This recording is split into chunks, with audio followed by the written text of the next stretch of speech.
Good morning. This is Flower Patch Farmhouse, and this is my garden journal for 2018. This is the week of May 7th, 6th, 7th, and we start at the greenhouse. And the bear has been back. If you can see that there, he's pushed in the panel again on the greenhouse, but he didn't get in this time and make it a mess like he did last time. Here is the part of the garden next to the greenhouse, which has been cleaned up and it's getting still worked on, but things are starting to come up. A bunch of my geraniums that are in pots I just stuck in that barrel, and I'll put them around. I took cuttings off of them and get some more started. And down beside the drop off here, this retaining wall, I have irises. You see some allium here, and there's a hollyhock coming up, and my climbing rose has gotten cleaned up a little bit. I need to power wash the chicken house. I've got a bunch of starts along this wall which need to be either planted or given away. I moved my composter over to this side. I get coffee grounds from a local coffee shop and I'm filling it up. This is this area that I usually grow my vegetables. It gets a lot of direct sun, and but I need to fortify the soil. It's a little sandy and drains too quickly, so it dries out too fast. So I'm hoping that having the compost bin right here will help me to do that. I will try to make some raised beds for this year. And here is the back, or the secret garden. Things are starting to bloom. Here's a bunch of tulips.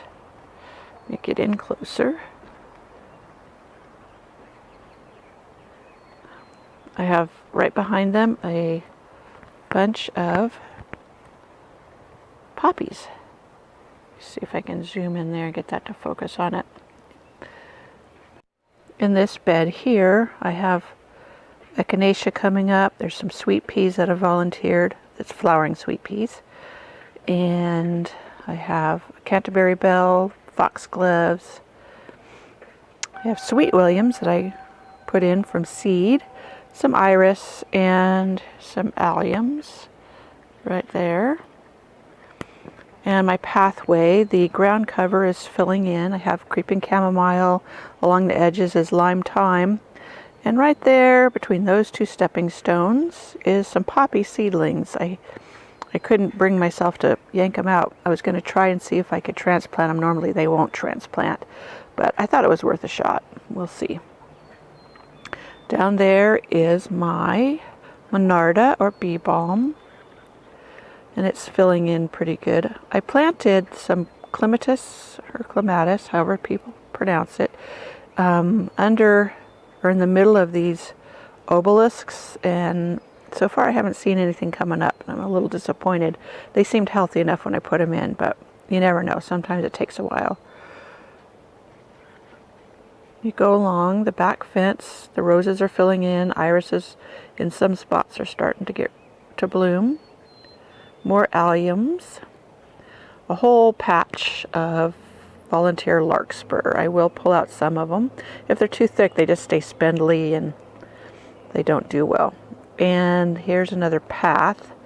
This one has filled up. There is ground cover in there, but California poppies have kind of taken over, so I need to get out here and weed that. Some dianthus. Oops, sorry. And my bench beside my not my greenhouse, my studio. My studio cottage, my flower patch cottage. And my Japanese maples are starting to leaf out. I need to make more pathways. Right now you see just some boards, thick boards I have laid on the ground, and that works for now.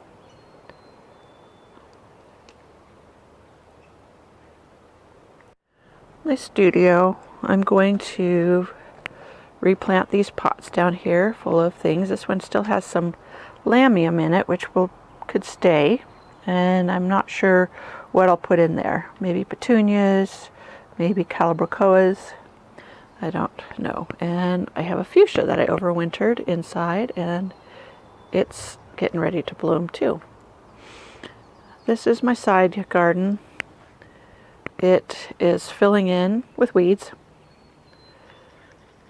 So I need to get out here too. But when it all starts to grow, it all starts to grow at once. And I've been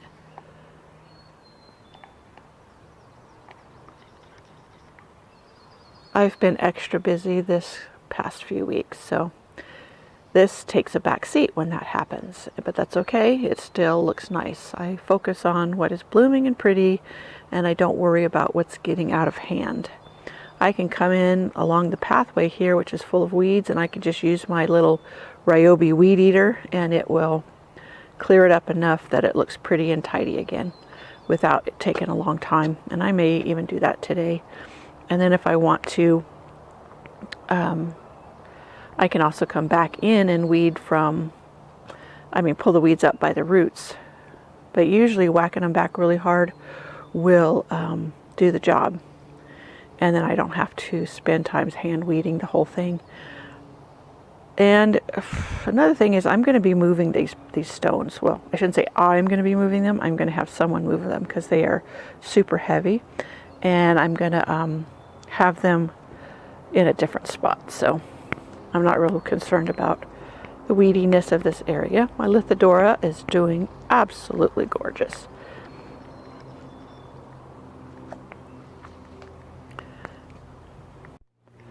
This is my front garden. You see my phlox is still doing beautifully.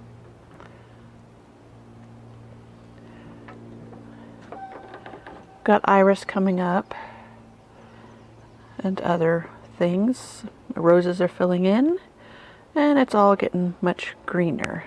And this down here is where I have, you can see the forget-me-nots. One of the first blooms of the season.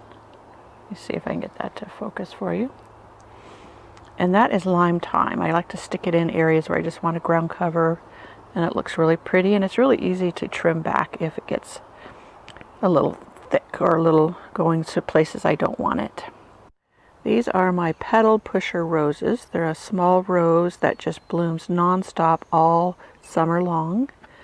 And they're just a beautiful pink, and they're just great along this wall because they don't get too tall to hide the flowers in back,